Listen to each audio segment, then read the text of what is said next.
tecnologia impressionante. Mas apesar de nossa grande habilidade em resolver problemas e construir máquinas complexas, há muitas questões que ainda não conseguimos responder. Nosso mundo é mesmo misterioso. Um vasto panorama de maravilhas instigantes. Ele escreveu Carruagens dos Deuses. Agora, Erich von Däniken nos guia através dos mistérios da tecnologia da antiguidade, incluindo... Será que nossos ancestrais sabiam voar milhares de anos antes da invenção do avião? Um perigoso ritual reverencia os deuses, mas eles eram deuses místicos ou seres reais de um outro mundo?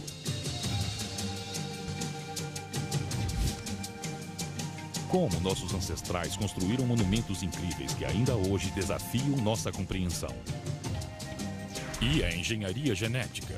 É possível que estejamos apenas redescobrindo uma ciência praticada há milhares de anos? Estes e outros mistérios em nossa busca pela tecnologia da antiguidade a seguir.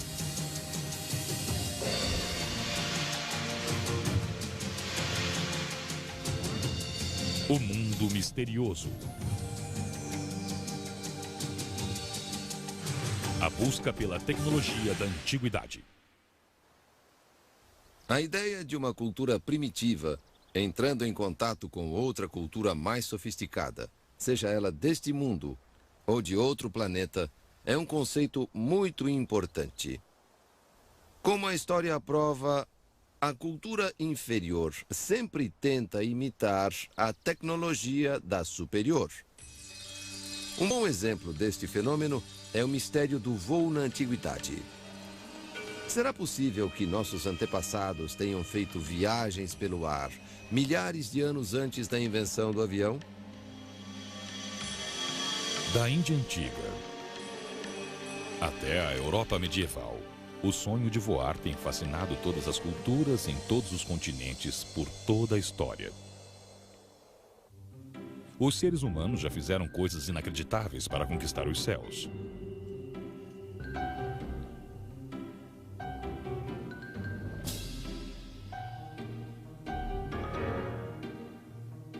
Foi com os irmãos Wright em 1903 que eles finalmente conseguiram. Ou será que isso é apenas conhecimento tradicional?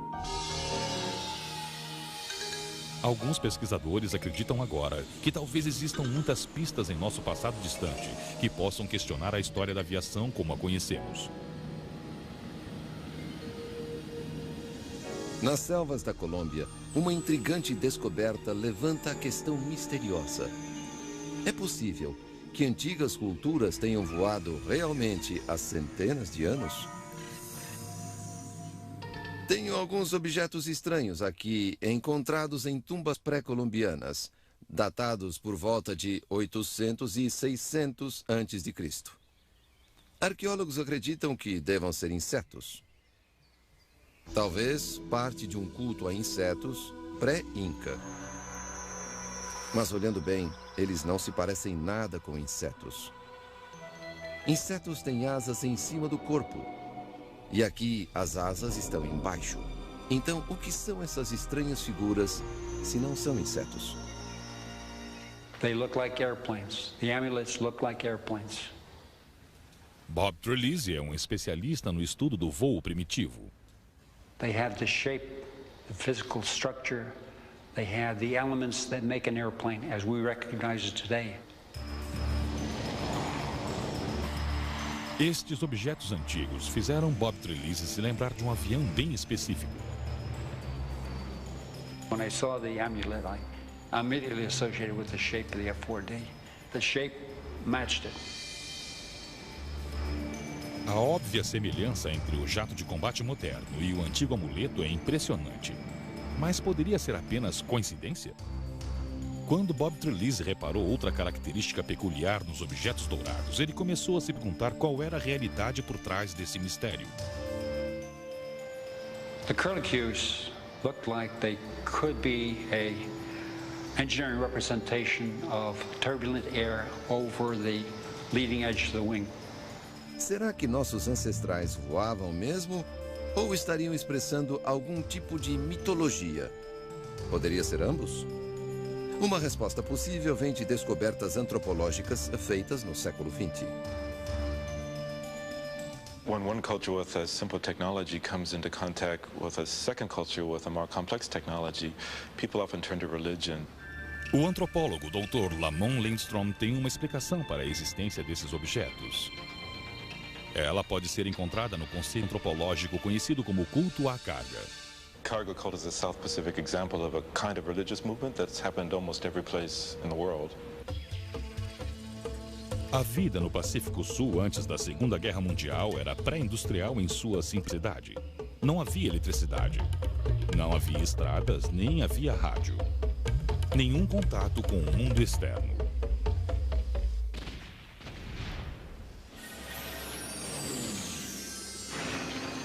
Do dia para a noite, a Segunda Guerra trouxe tesouros inacreditáveis de mundos distantes para estas ilhas remotas. Aviões desciam do céu e abriam suas portas. Deles saíam equipamentos militares e tecnologia que os ilhéus jamais haviam visto.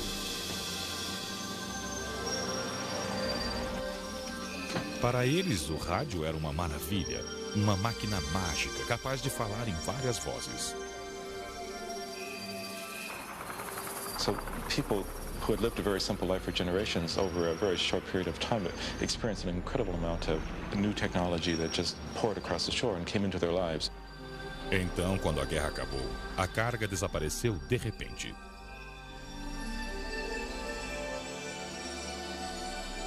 Desesperados para encontrar um modo de trazer a carga de volta, os ilhéus recorreram a orações e aos rituais religiosos. Much of the ritual of cargo cult attempts to try to attract the return of whoever controls the cargo.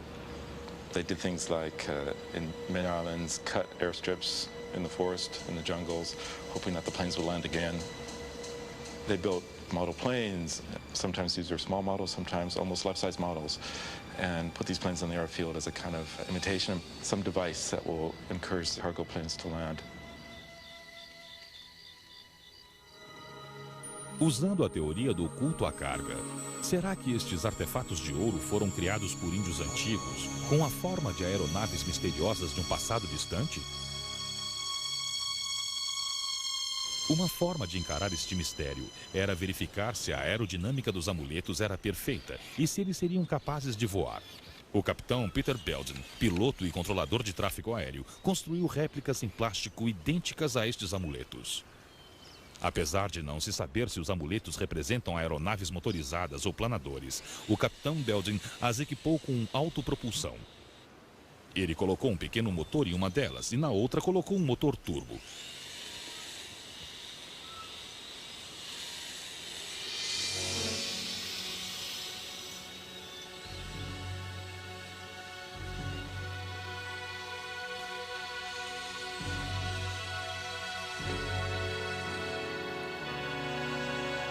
Agora o capitão Belden testa o modelo com motor turbo mais poderoso.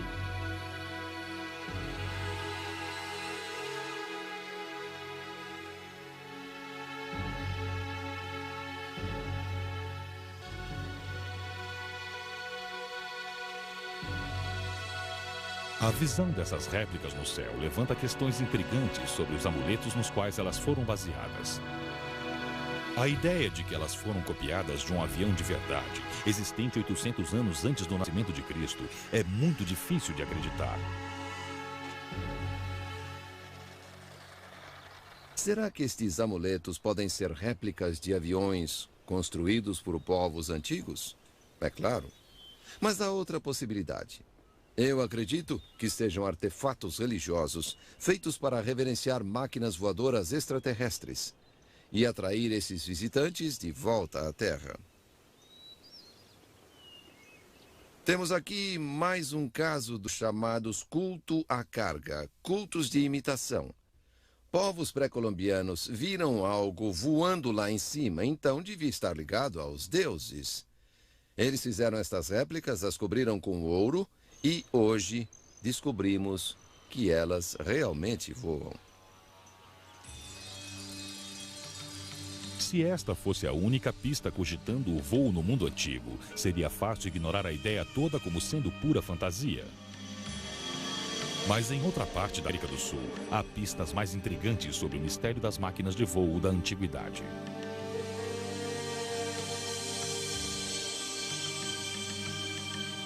A pequena cidade de Samaipata, no centro da Bolívia, parece congelada na história, um oásis intocado de uma época mais simples.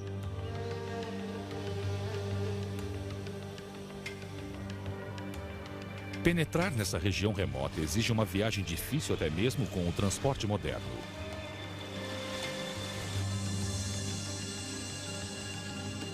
Aqui, as montanhas escondem um mistério secular que pode estar relacionado à possibilidade de voar na antiguidade. Silenciosa e solitária, uma estranha montanha chamada El Fuerte aponta para o céu. El Fuerte. A palavra em espanhol para fortaleza. Uma fortaleza entalhada na pedra por tribos pré-inca? Talvez. Um santuário? É muito provável.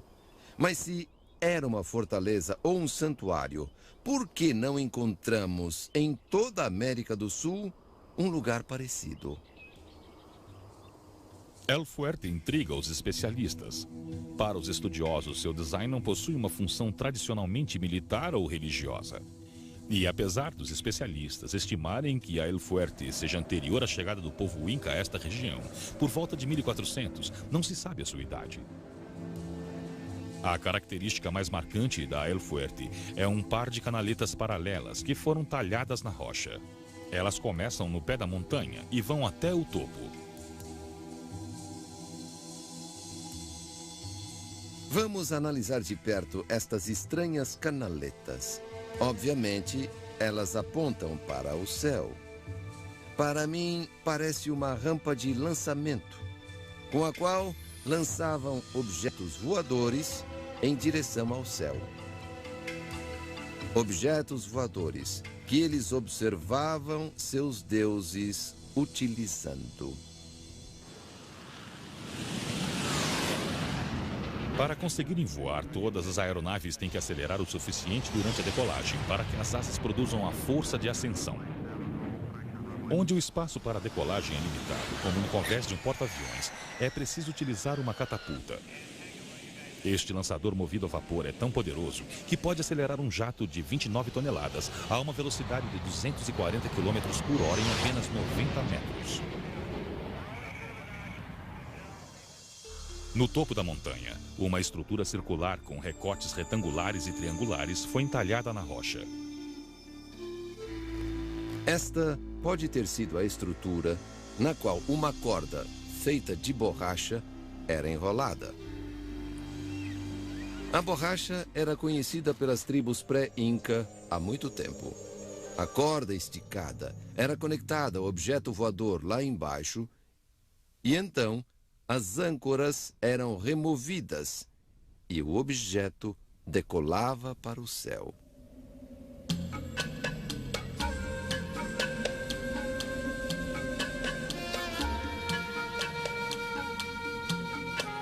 Poderia a El Fuerte ser realmente uma plataforma de lançamento primitiva? Ou será um outro exemplo de comportamento imitativo por parte do povo antigo?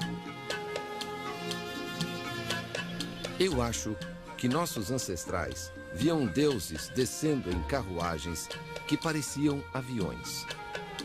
Os povos temiam as máquinas voadoras e as reverenciavam. Isso levou a um culto à carga, ou seja, que imitava essas máquinas com tecnologia primitiva. Qual seria o verdadeiro propósito de El Fuerte? Quem foram os antigos povos que produziram estes pequenos amuletos de ouro? Será que nossos ancestrais sabiam mais sobre o voo do que nós imaginávamos? Essas perguntas são ainda mais intrigantes porque, no final, ninguém sabe ao certo. A seguir, os incríveis voadores arriscam a vida para reverenciar seus deuses. Mas será que eram seres reais de um outro mundo? Do Egito ao Peru, será que nossos ancestrais construíram maravilhas da arquitetura antiga para adorar visitantes do além? E será possível que os antigos egípcios tenham sido amedrontados por criaturas geneticamente alteradas? Será que os estudiosos podem separar o fato da fantasia? O mundo misterioso. Você está assistindo Enigmas. A busca pela tecnologia da antiguidade. Fui assistindo Enigmas. A busca pela tecnologia da antiguidade. O mistério do voo é apenas uma parte do fenômeno culto à carga. Quando um povo primitivo entra em contato com uma sociedade mais avançada, deste mundo ou de outro mundo, ele não entende bem muitas das ferramentas e máquinas da cultura mais avançada. Isto pode ser visto nas esculturas gigantescas encontradas na antiga cidade mexicana de Tula.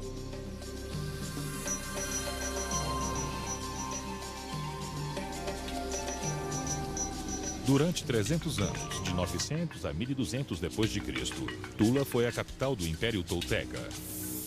Situada a 1 hora ao norte de onde fica agora a cidade do México, esta antiga metrópolis era o centro da grande rede de comércio tolteca, que ia do sudoeste americano até a Costa Rica. Em seu auge, Tula era uma cidade superpovoada com 60 mil habitantes. Será que estas antigas estátuas representam grandes governantes toltecas? Guerreiros famosos? Ou talvez figuras religiosas? Ou será que elas são algo completamente diferente? Estudiosos interpretam essas estátuas como sendo guerreiros prontos para a batalha. No peito há uma borboleta, um elemento tradicional do traje tolteca. Nas mãos, eles carregam um autal, uma lança típica do México Central. Nos sapatos há flores que simbolizam a gentileza do rei Topiltzin, que transformou Tula na capital do império. Convenhamos, guerreiros estranhos com borboletas no peito e flores nos sapatos? Na minha opinião, os antepassados dos toltecas tiveram contato com extraterrestres que eles adoravam como os deuses. Séculos depois, eles tentaram imitar esses deuses. Como só tinham a história oral, muitos detalhes se perderam ou não foram compreendidos. Poderia este objeto no peito, que está claramente preso por tiras, ser um sistema de respiração? Ou este objeto na mão, uma poderosa arma? Apesar dos pesquisadores discordarem desta interpretação, o verdadeiro significado das estátuas toltecas ainda é um mistério. As antigas culturas poderiam ter sido influenciadas por visitantes de outro mundo. Para alguns, descobertas arqueológicas de outro local na região mantêm esta questão viva. Tikal, a maior e mais antiga cidade construída pelos antigos maias. Tikal foi fundada no ano 600 a.C. e prosperou durante 1500 anos, criando uma das civilizações mais cientificamente avançadas da Terra naquela época.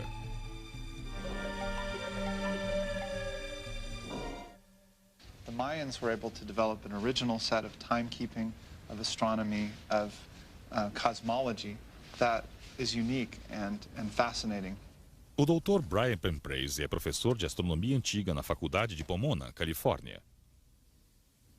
The Mayan pyramids were built for ritual purposes. Some of them had observatories on the top of them. They had a series of priests that would inhabit the temples and record their observations in writing. But the observations were very simple. The priest would stand on top of the temple and look.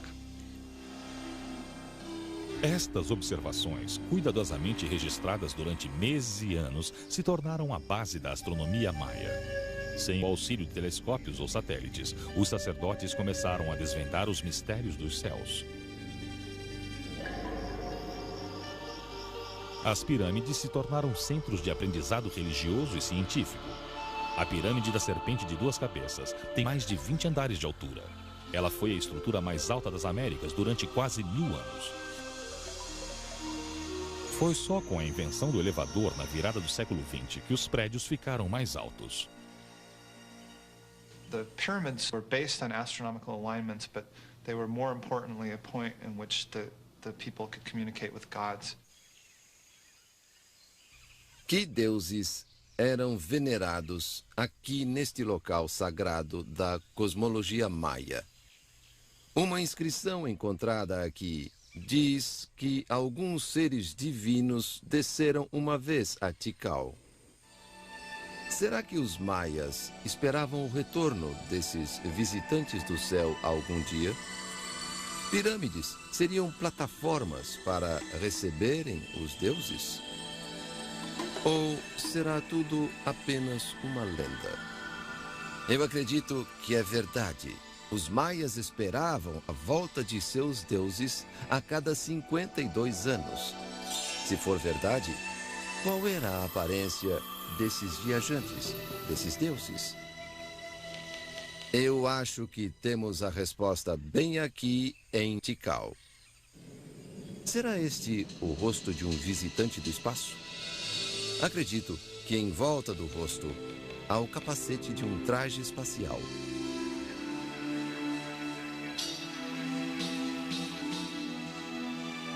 Peça deste ter sido arrancada, vemos muitos detalhes intrigantes.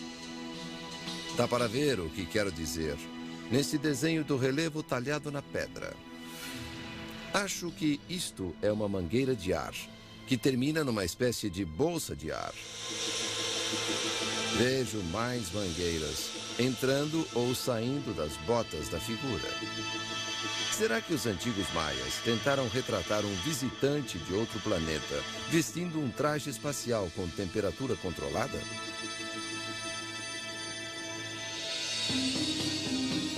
Será que esta estátua sugere um contato imediato maia? Será possível que os maias tenham interpretado mal a tecnologia que não entendiam? Qualquer que tenha sido a intenção dos antigos escultores, eles passaram para nós um intrigante mistério. Mas talvez o mais intrigante de todos os mistérios que cercam este povo antigo venha do nascimento da própria cultura maia. O início de um calendário, normalmente, é sempre um evento importante. Nosso calendário, por exemplo, começa com o nascimento de Cristo. O calendário maia era completamente diferente do calendário que hoje usamos. Transposto para o nosso calendário, o calendário maia começa em 11 de agosto de 3114 a.C. Os maias nem existiam nessa época, mas seu calendário começa lá. Mas o que houve em 3114 a.C. na América Central? A resposta está clara no livro do sacerdote Jaguar. Foi o ano em que os deuses chegaram.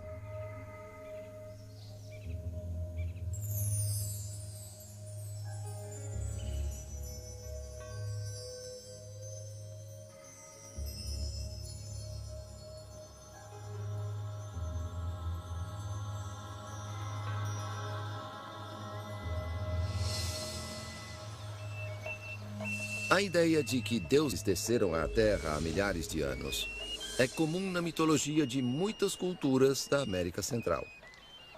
Podemos ver um exemplo disso num incrível ritual folclórico realizado no México. Estes são os destemidos voladores. Voladores significa aqueles que voam. Após participarem de uma dança sagrada, 5 homens corajosos sobem ao topo de um poste de 30 metros de altura, um atrás do outro. Qualquer descuido, qualquer engano, qualquer erro de cálculo poderia levar este ritual a um final abrupto. Mas a preparação dos voladores foi completa. Porque estamos preparados a los 10 años. We've been preparing since we were 10. But for other people who aren't prepared, it's dangerous. Recriando um ritual iniciado há 3.000 anos, os homens finalmente chegam ao topo. Cada homem cuidadosamente enrola uma corda no sentido horário à volta da ponta do poste. Cada membro da equipe deve intercalar cuidadosamente sua corda com as dos outros. A plataforma começa a girar. A parte mais perigosa do ritual está prestes a começar.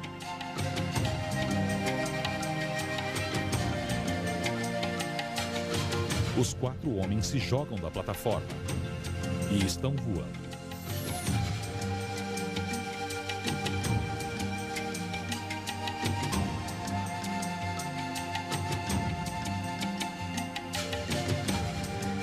Alguns alegam que os voladores representam os pontos cardeais. Outros dizem que o ritual faz parte de uma celebração maior, relacionada ao movimento do Sol e das estrelas. Each one of us represents earth, air, fire and water. The flute player represents the sun god, El Caparel.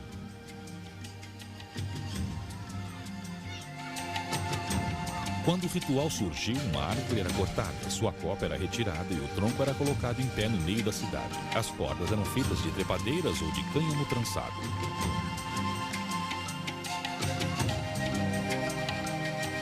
O comprimento desta corda é calculado de maneira que cada um dos 4 índios circunde a árvore exatamente 13 vezes. 4 vezes 13 são 52. E este é o número base do calendário maia.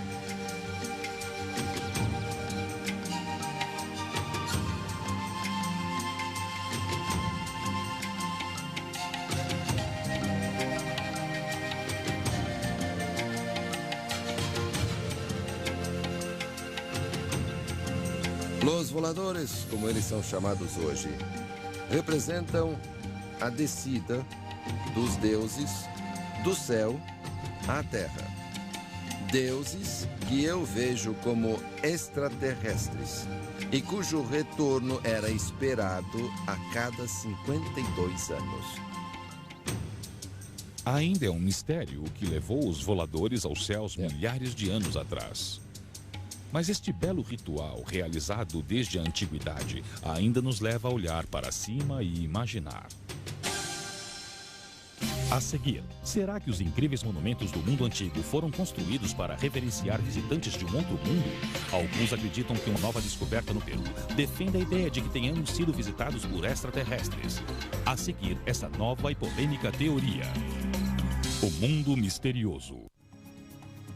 Você está assistindo Enigmas. A busca pela tecnologia da antiguidade. Enigmas. A busca pela tecnologia da antiguidade.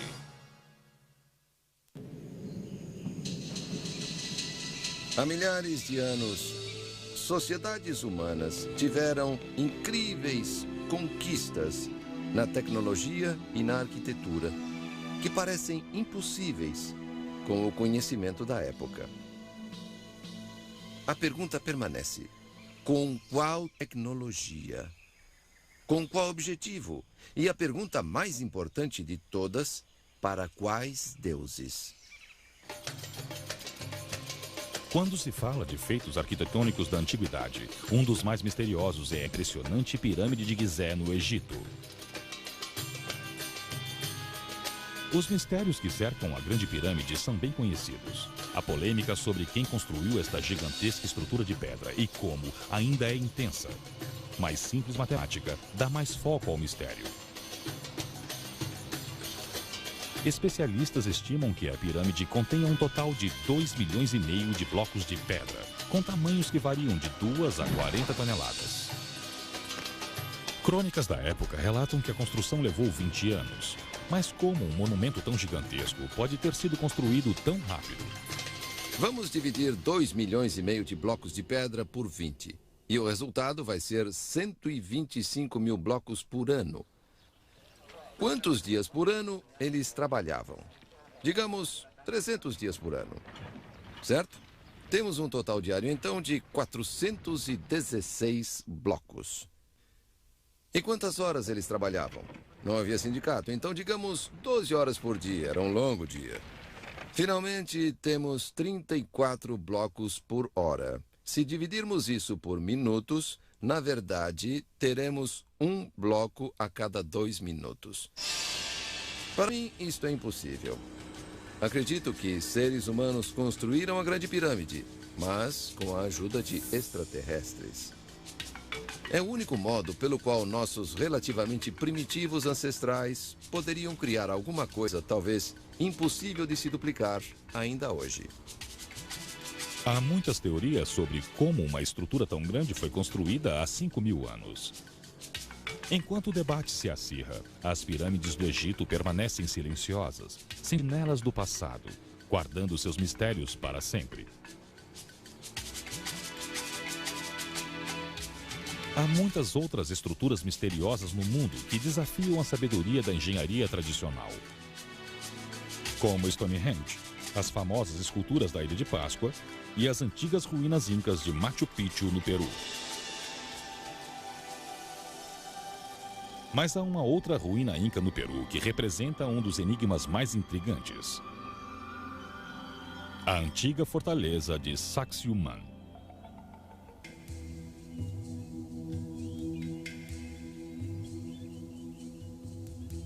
Os incas tinham apenas ferramentas rudimentares e não conheciam a roda, mas construíram esta gigantesca fortaleza. Como o fizeram é um mistério fascinante. Em 1488, o Império Inca incluía 10 milhões de pessoas. Incrivelmente, tudo terminou com a chegada de meros 180 mercenários espanhóis em busca de ouro em 1532. No remoto posto avançado de Sacsayhuaman, os incas sofreram sua final e cruel derrota. O registro histórico dos últimos dias dos incas é relativamente bem documentado. Os detalhes sobre como os incas construíram Sacsayhuaman se perderam na névoa da história.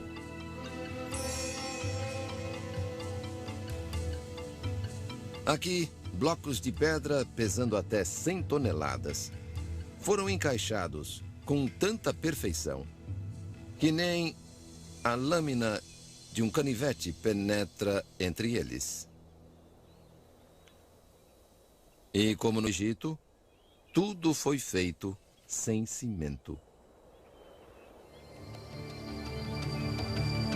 Centenas de imensas pedras foram usadas na construção destas paredes.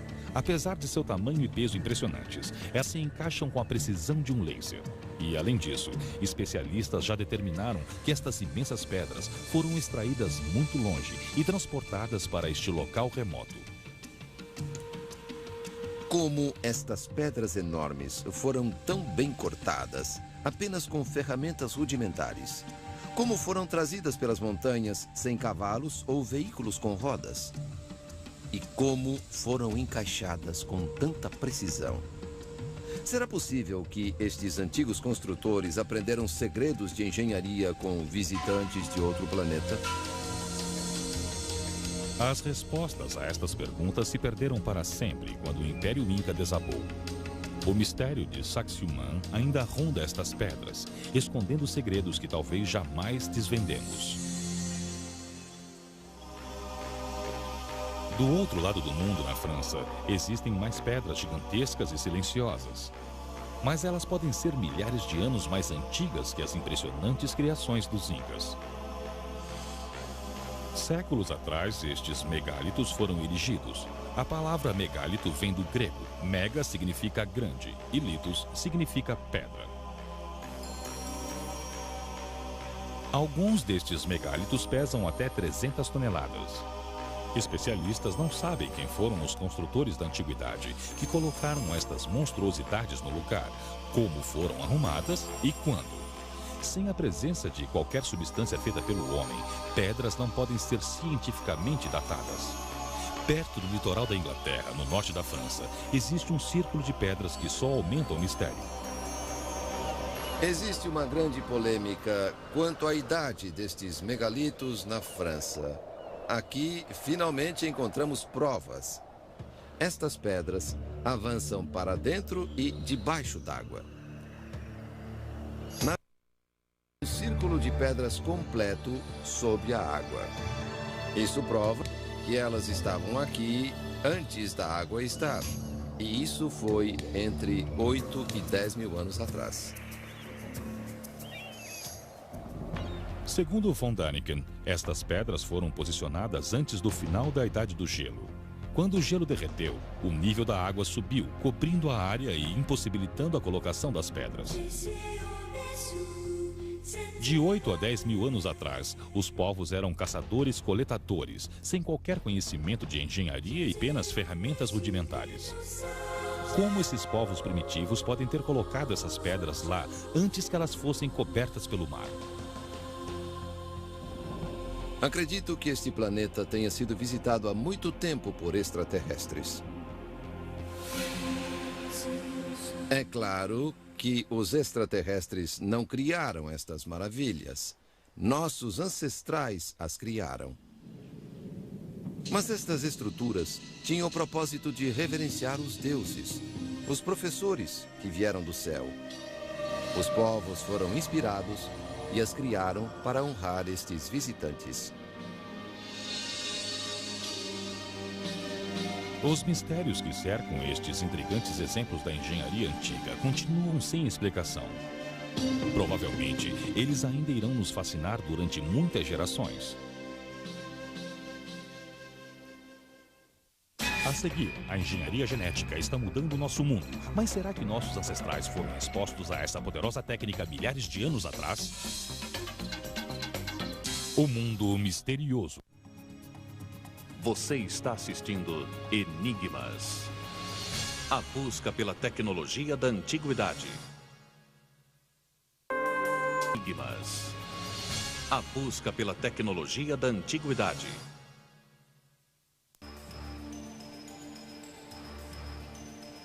Uma das tecnologias mais polêmicas do século XX é a engenharia genética. A capacidade de manipular a vida em seu nível mais elementar oferece muitas esperanças e muitos perigos. Erich von Däniken acredita que existam pistas no Antigo Egito, redescobertas apenas agora, que apontam para um surpreendente mistério. Será possível que os segredos da engenharia genética tenham sido descobertos milhares de anos atrás? Genetic engineering involves moving individual genes between organisms. A bióloga molecular doutora Judith Lengel está fazendo experiências com a engenharia genética na Universidade do Sul da Califórnia, em Los Angeles. The purpose of genetic engineering is to take the properties conferred by a single gene and incorporate those properties then into another organism. A ovelha Dolly foi criada através da engenharia genética, visando a criação comercial de ovelhas. Mas mexer com os blocos que constituem a vida pode ser assustador. Like the splitting of the atom, this is a discovery that carries burdens as well as benefits. A engenharia genética assusta muita gente. No futuro, a engenharia genética pode mudar as características de um ser humano com resultados benéficos ou com perigosas consequências que sequer podemos imaginar. Erich von Däniken acredita que nós já testemunhamos o impacto devastador da engenharia genética fora de controle. Luxor, uma das grandes cidades do Antigo Egito. Encontramos pistas aqui de que a engenharia genética possa ter sido tentada há milhares de anos. Por todo o Egito, encontramos criaturas como estas. Qual o significado delas? Estátuas que combinam as formas humana e animal são comuns nas ruínas do Antigo Egito. Lendas dizem que os deuses desceram do céu há 11.340 anos.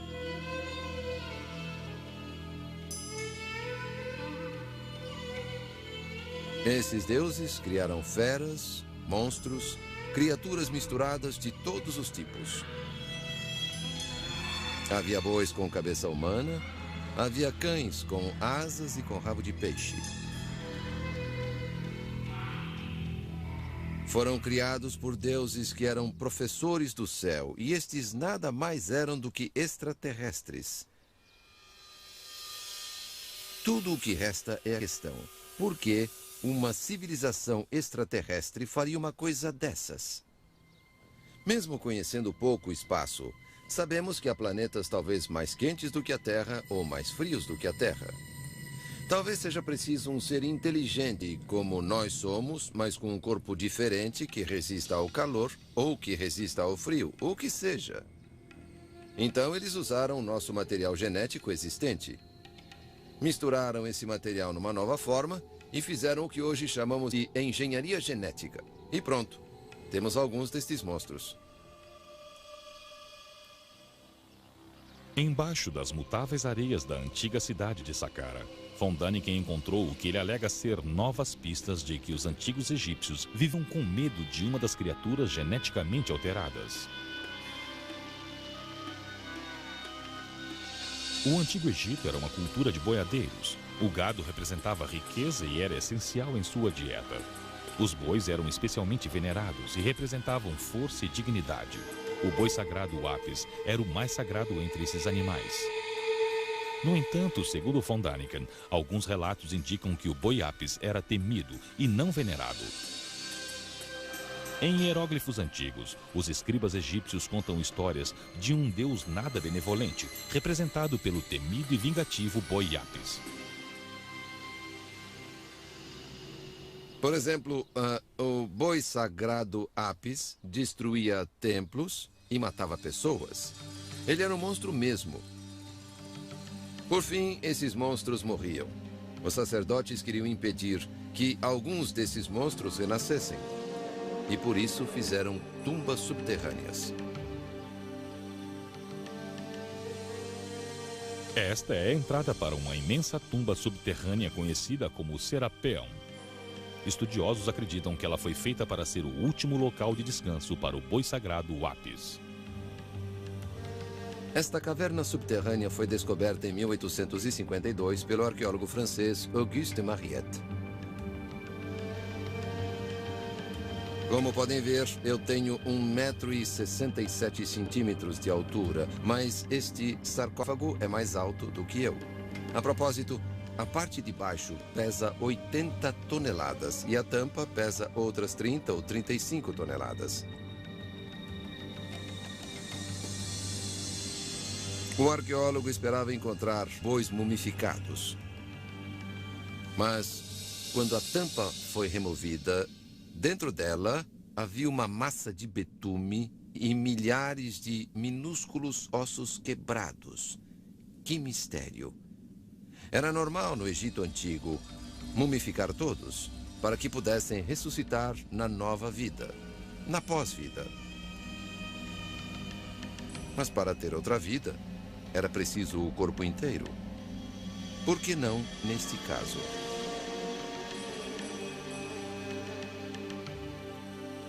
Talvez eles quisessem impedir a ressurreição deste monstro enterrado.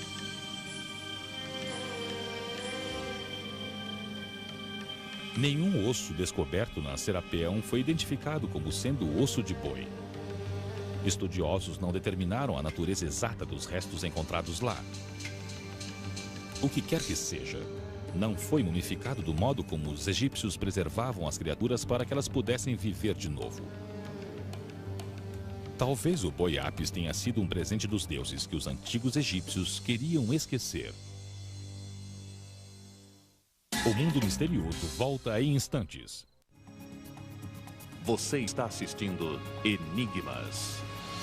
A busca pela tecnologia da antiguidade. Fui assistindo Enigmas. A busca pela tecnologia da antiguidade.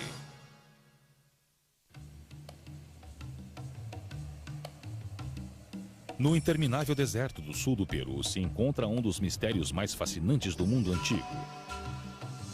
As extraordinárias linhas e figuras de Nazca ainda confundem os especialistas milhares de anos após terem sido criadas. Eu estou na planície de Nazca. Parece um deserto vazio, um nada, mas não é. Os mistérios da planície de Nazca só podem ser vistos lá de cima. Acredita-se que estas enormes marcas no solo do deserto tenham sido feitas entre os anos 200 a.C. e 800 d.C. Algumas dessas estranhas linhas têm mais de 4,5 km de comprimento. Agora, um novo mistério acaba de surgir. Acabo de descobrir algo novo e incrível sobre Nazca. Esta estranha figura confunde especialistas há muito tempo. É diferente das outras figuras no solo do deserto. Qual seria o objetivo para se criar um desenho tão complexo? Apesar de não haver um consenso, alguns especialistas acreditam que as linhas e figuras eram usadas em cerimônias religiosas ou que faziam parte de um calendário astronômico gigante. Minha interpretação volta à ideia do culto à carga. Acredito que o povo Nazca viu uma espécie de espaçonave pousar. O veículo deixou marcas no solo do deserto. Quando os extraterrestres voltaram para o céu, o povo Nazca queria que eles voltassem para cá.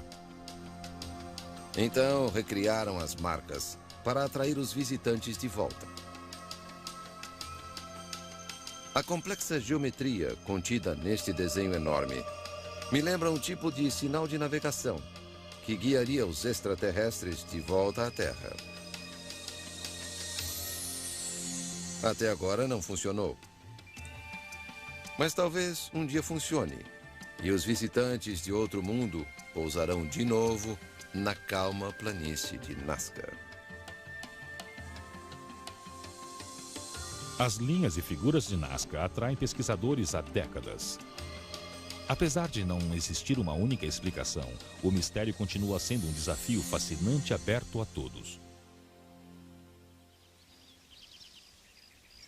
O mundo de nossos ancestrais é repleto de enigmas, mas apenas o conhecimento que temos hoje nos permite ver essas antigas sociedades com novos olhos, fazer novas perguntas, buscar novas respostas para os segredos do nosso passado. Como todos os grandes mistérios, temos que continuar a investigar até achar não a resposta que buscamos, mas a verdade.